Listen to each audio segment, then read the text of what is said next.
మీ ఊరి నుంచి మీరు రిపోర్టర్ కాదలుచుకున్నారా? మీరు ఇదివరకు స్ట్రింగర్ గా పనిచేసినా, కెమెరామెన్ గా వర్క్ చేస్తున్నా పర్లేదు. ఫ్రీలాన్సర్ గా పనిచేసే ఛాన్స్. రాజకీయాల నుంచి సినిమాల దాకా, లైఫ్ స్టైల్ నుంచి పర్యాటకం వరకు ఎక్కడి నుంచైనా ఏ వార్త అయినా సరే కవర్ చేయవచ్చు. వార్త కొట్టు, క్యాష్ పట్టు. ఆసక్తి గలవారు 9032555277 కి కాల్ లేదా వాట్సాప్ చేయండి.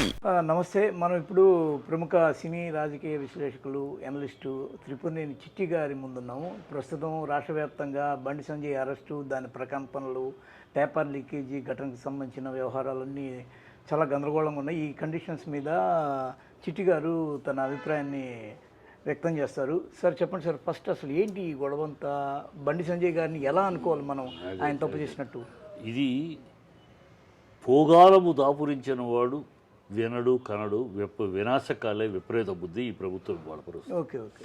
ఇవాళ బండి సంజయ్ని అరెస్ట్ చేయడానికి ఏ సెక్షన్ మీద అరెస్ట్ చేశారు అంటే చెప్పరు. అడిగితే చెప్పరు. అంటే ఎప్పుడైనా సామాన్య మామూలుగా అరెస్ట్ చేయాలంటే వస్తారు, ఇదిగోండి ఈ కేసు మీద దీని మీద మిమ్మల్ని అరెస్ట్ చేస్తున్నాం అని చెప్తారు. చెప్పరు. అర్ధరాత్రి వచ్చారు చెప్పరు. 100 మంది పోలీసులు వచ్చారు, తీసుకెళ్ళి తిప్పుతున్నారు. ఇప్పటికీ ఎక్కడ తీసుకెళ్తారో తెలియదు, తిప్పుతున్నారు. కేసు ఏంటో చెప్పరు. మా లాయర్ అడిగినా చెప్పరు, మా పార్టీ తరపున ఎవరు అడిగినా ఈటెల్ని హౌస్ అరెస్ట్ అంటారు. ఏమి అరాచకత్వం ఏంటి చూస్తే వాళ్ళ బండి సంజయ్ ఏం చేశాడు? బండి సంజయ్, మీరు పేపర్ లీక్ అయిన దాన్ని బాధ్యత వహించి నువ్వు రిజైన్ చేయమని అడిగారు. ఈ లోపల సిట్ నోటీస్ పంపించి సంజయ్కి ఏమని, ఆయన కేటీఆర్కి సంబంధం ఉందని చెప్తున్నారు కదా సాక్ష్యాధారాలు. ఓకే, కేటీఆర్కి సంజయ్కి ఆ నోటీస్ పడిన సిట్టు, అదే సిట్టు మరి కేటీఆర్ అదే మాట అన్నాడుగా, ఇందులో ఇద్దరే దోషులు మిగతా ఎవరు కాదు అని అన్నాడు కదా. ఏ ఆధారాలతో అన్నాడు ఆ మాట కేటీఆర్? ఇద్దరే దోషులు అని ఎట్లా చెప్పావు నువ్వు? సంబంధిత మినిస్ట్రీ కాదు నువ్వు చెప్పావు, నీ దగ్గర ఆధారాలు ఏంటి? అది సిట్ అడగాలి కదా మరి ఎంక్వైరీ అయినప్పుడు. ఆ నోటీస్ కేటీఆర్కి పంపించాలి కదా, కేటీఆర్కి నోటీస్ పంపించాలా? ఇది అందుకని సిట్కి మేము సమాధానం చెప్పము. ఒక్కొచ్చింది సార్, ఇప్పుడు లీకేజీ వ్యవహారం టీఎస్పీఎస్సీ దగ్గర నుంచి 10th వీటి వరకు ఒక ప్రహసనలా జరుగుతుంది రాష్ట్రంలో. దీని వెనక బీజేపీ లేదు అనడానికి మన దగ్గర ఉన్న వాయిస్ ఏంటి? ఉన్నది అనడానికి వాళ్ళ దగ్గర ఏమీ లేదు. లేదు అంటానికి వాళ్ళు వస్తున్నాయి ఒక్కొక్కటి సాక్ష్యాలు బయటికి. ఎట్లా వస్తున్నాయి? ఒకళ్ళు పిల్లాడు ఎవడు వీళ్ళే ఆ 10 మంది ఆఫీసర్లే వాళ్ళు 100 మార్కులు 100 తెచ్చుకోవడానికి వాళ్ళే లీకేజ్ చేసుకోవడం అన్ని బయటకు వస్తున్నాయి కదా. బీజేపీకి సంబంధం ఉంది. ఆ పని వాడు దాంట్లో కార్యకర్త బీజేపీ కార్యకర్త అంటారు. ఆ బీజేపీ కార్యకర్త శ్రీనివాస్ అనేవాడు బీజేపీ గారు 4.5 ఏళ్ళుగా మరి అక్కడ పనిచేస్తారు. 4.5 ఏళ్ళుగా ఎందుకు చూస్తున్నారు మీరు?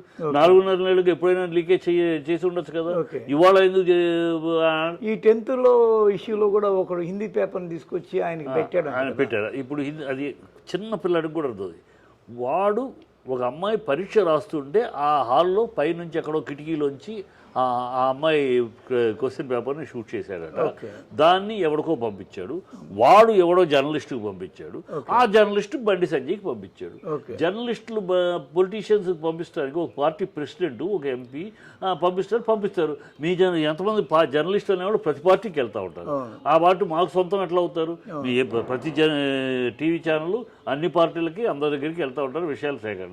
అలాగా దీంతో అతను వాట్సాప్ అంటే బండి సంజయ్ వాట్సాప్కి ఒక మెసేజ్ దాని బాధ్యత వాట్సాప్ అవుతారు. ఇదంతా ఏంటంటే బండి సంజయ్ ఆడుతున్న నాటకం అని ఈ బీఆర్ఎస్ బ్లేమ్ చేసే గేమ్ ఆడుతుందా? వాళ్ళు బ్లేమ్ చేసే గేమ్. వాళ్ళు ఆడే మాటలు ఎవరు ప్రజలు నమ్మేది. ఏదన్నా మాట్లాడితే అండి ఒక లాజిక్ ఉండాలి. ఇది బండి సంజయ్ చేసాడు అంటే బండి సంజయ్ అసలు ఇంకోటి 19:30కి ఎగ్జామ్ స్టార్ట్ అయితే 11:30కి బండి సంజయ్ దగ్గరికి వచ్చింది మెసేజ్. వాడెవడ 11:30కి పరీక్షలు అయిపోయింటాయి కదా. అప్పుడు అది లీకేజ్ ఎట్లా అవుద్ది? అసలు కామన్ సెన్స్ ఉండాలి, ఇంగిత జ్ఞానం ఉండాలి, ఏదైనా మాట్లాడేటప్పుడు విజ్ఞానం ఉండాలి. ఏమీ లేకుండా ఏదో మాకు అధికారంలో ఉన్నాక గాలి మాటలు నోటికొచ్చిన మాటలు మాట్లాడతామంటే సాగుద్ది. ఇప్పుడు రేపు డిసెంబర్ ఎన్నికలప్పుడు సాగు దెబ్బతింటారు అంతే. ఇక్కడ అహంకారము, అధికార మదము, వికృత చేష్టలు, విధానాన్ని తొంగలో తొక్కుతున్న విధానం తప్పితే ఒక ఎంపీ ఒక స్టేట్ ప్రెసిడెంట్ అరెస్ట్ చేయటం అంటే ఒక ఎంపీ ముందు ఇన్ఫార్మ్ చేయాలి పార్లమెంట్ స్పీకర్ ఎంపీకి ఆయనకి కొన్ని రైట్స్ ఉంటాయి. ఇన్ఫార్మ్ చేయలా, వచ్చారు, ఏ కేసు చెప్పరు. ఏమి అరాచకం అని చాలా సార్లు అరెస్ట్ అయ్యారు. అరెస్ట్ అవటం ఎప్పుడైనా కేసు చెప్తారు, చెప్పాలి. దట్ ఈస్ సుప్రీంకోర్టు ఇచ్చిన సామాన్యుడిని అరెస్ట్ చేసేటప్పుడైనా దేనికి అరెస్ట్ చేస్తున్నారు అని డీటెయిల్స్ చెప్పాలి. ఆ మిడ్ నైట్ అరెస్ట్ చేసేటప్పుడు ఏజ్ని బట్టి పక్క వాళ్ళకి అందరికి చెప్పి చేయాలి. ఏ రూల్ అండ్ రిథమ్ సుప్రీంకోర్టు విధానాలను చెప్పిన విధానాలను కూడా తొగ్గలవుతుంది. హాయ్ ఫ్రెండ్స్, మా టుడే టుమారో యూట్యూబ్ ఛానల్ చూస్తున్నందుకు చాలా థ్యాంక్స్. మరిన్ని లేటెస్ట్ వీడియోస్ కోసం వెంటనే సబ్స్క్రైబ్ చేయండి.